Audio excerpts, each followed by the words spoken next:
Nous participons au concours européen latin-grec. Nous sommes au lycée Pierre de Fermat, nous sommes français et nous allons vous lire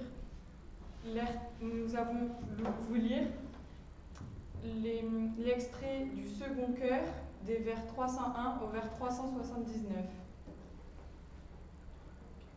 L'audace de celui qui le premier sur une barque fragile a franchi les flots mouvants.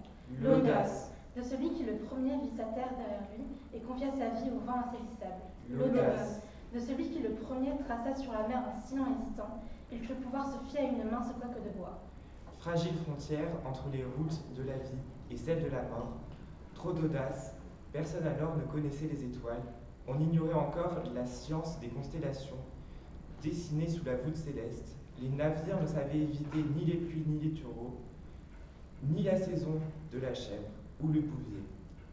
Quand son char se détourne lentement vers le pôle, les vents n'avaient pas de nom, ils ne s'appelaient pas encore Zéphyr ou Borée.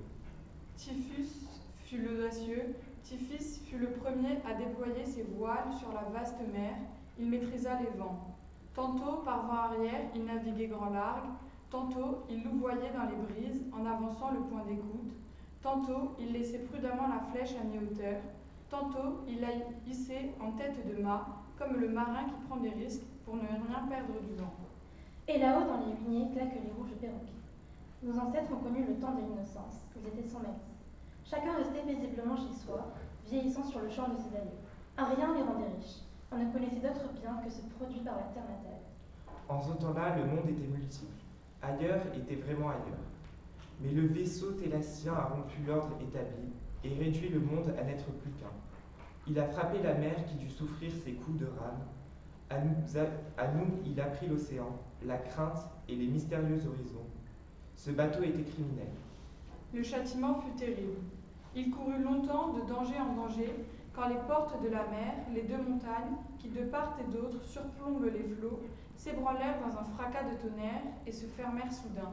Quand l'eau, refoulée, jaillit en écume, éclaboussant les étoiles et se mêlant aux brumes du ciel, Tiphys est devenu blême, Tiphys l'audacieux, sa main amollie, il a lâché les écoutes, Orphée est resté sans voix et la lyre muette.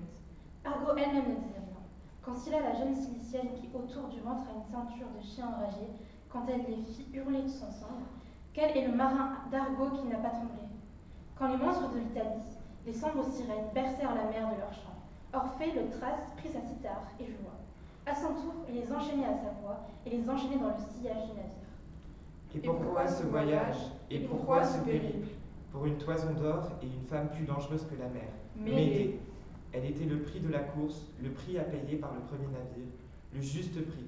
Maintenant, l'océan est vaincu et tout entier soumis à la loi des hommes.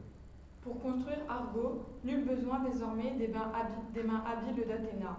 Il n'y a plus d'Argo, plus de gloire à ramer, plus de roi qui fasse équipage. La première barcasse venue affronter la haute mer, toutes les barrières ont été bousculées. Sur les terres vierges, on édifie des villes. Le monde est sillonné de routes.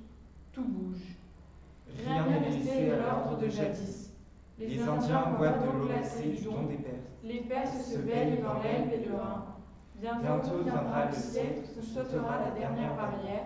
L'océan révélera un continent immense. Sur l'horizon marin se lèvera un nouveau monde. Au-delà de l'Islande, il y aura d'autres terres.